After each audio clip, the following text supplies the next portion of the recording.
میں یہ پیغام برملا کہتا ہوں. آج گلگت والے جو ہے نا 31 تاریخ کو گرینڈ جرگہ بلا رہے ہیں, وہ بھی ہوٹل میں.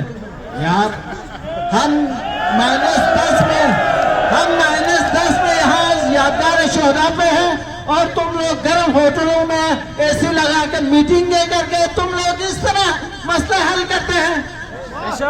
چلاس والے جس طرح ہم لوگ مہندی شاہ کے خلاف کردو میں نکلے تھے, اسی طرح گلبرگ کے خلاف ذرا آ جائے نا سڑکوں پہ.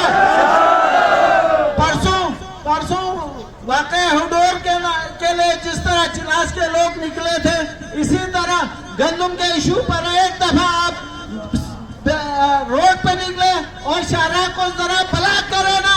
واضح پیغام دے دے وفاق کو. دوسرے دن میں کہتا ہوں بلتستان سے زیادہ محب وطن پرخلوص لوگ دیامر کے لوگ ہیں. میں آج کے اس جلسے کے حوالے سے دیامر کے لوگوں کو پیغام دینا چاہتا ہوں, ہم بلتستان والے سب کا ٹھیکدار نہیں ہے, ٹھیک ہے جی. میں اگر عوام, ہمارے عوام, میں اپنے بلتستان کے عوام پہ شکر گزار ہوں, لیکن آپ کے لوگ جب تک سڑکوں پہ نہیں آئیں گے معاملہ حل نہیں ہوگا. امجد زیدی کو جواب پورا جیوی سے ملنا چاہیے, نہ کہ صرف کردوں سے. امجد زیدی نے جو اخباری بیان دیا ہے اس کا جواب مجھے کل یا پرسوں پورے جی بی کے سڑکوں پہ احتجاج اس طرح کا ہمیں نظر آنا چاہیے. ہم دیکھیں گے پھر مذاکرات کرتے ہیں یا نہیں, وفاق ہمارے ساتھ مذاکرات کرتے ہیں یا نہیں, ہمارے مسئلے حل ہوتے نہیں کرتے. ہمارے ہاتھ میں کچھ نہیں ہے, اس کے باوجود یہ اتنے بڑے اخبارات میں سرخیاں بھی ٹھونک دیتے ہیں. امجد زیدی جیسے لوگ جو ہے نا کہتے ہیں 80% لوگ ہمارے ساتھ ہیں.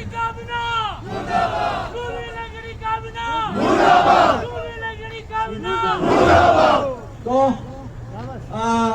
میں وفاقی حکومت سے, ہم نہ متحدہ جائیں گے, نہ ہم کرگل جائیں گے, نہ ہم کہیں جائیں گے. ہم اپنا یادگار سجا کے انشاءاللہ وفاق کو ہم گھٹنے ٹیکنے پہ مجبور کریں گے. وفاق کے نمائندوں کو ادھر لانے پہ ہم مجبور کریں گے. وفاق جو ہے نا ادھر آ کے ہم سے مذاکرات کریں گے.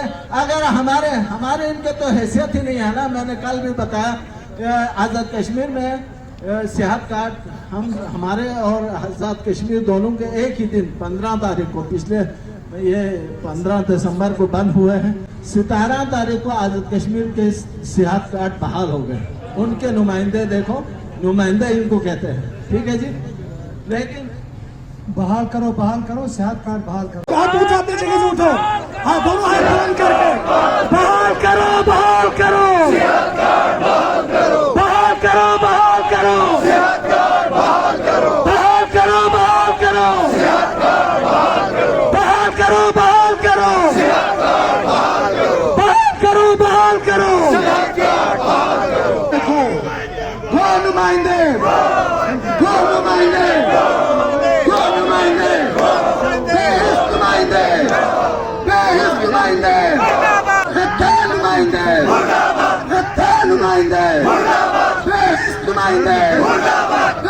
نمائندے